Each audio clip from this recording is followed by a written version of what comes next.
এর মধ্যে রাজশাহীতে জমে উঠেছে পশুর হাটগুলো। এই পশুর হাটগুলোর মধ্যে অন্যতম ভবানীগঞ্জের গরুহাটা। এখন আমি অবস্থান করছি এই হাটে। রাজশাহী জেলা প্রাণী সম্পদ অধিদপ্তর সূত্রে জানা গিয়েছে এবছর কোরবানির জন্য প্রস্তুত রয়েছে ৫.৫ লাখ পশু, যা রাজশাহী জেলার চাহিদা মেটানোর পরও উদ্বৃত্ত হিসেবে থাকবে।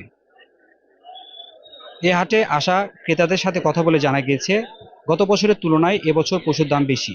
তবে ব্যবসায়ীরা বলছেন গোখাদ্যের দাম বেশি হওয়ার কারণে তুলনামূলকভাবে পশুর দাম এবছর বেশি। জাল টাকা শনাক্তকরণের পাশাপাশি ক্রেতা এবং বিক্রেতাদের নিরাপত্তা নিশ্চিতে আইন শৃঙ্খলা বাহিনীর পাশাপাশি হাট ইজারাদার কর্তৃক গ্রহণ করা হয়েছে বিভিন্ন পদক্ষেপ। Hasanuzzaman, Asian television, Bhabaniganj, Goruhata, Rajshahi.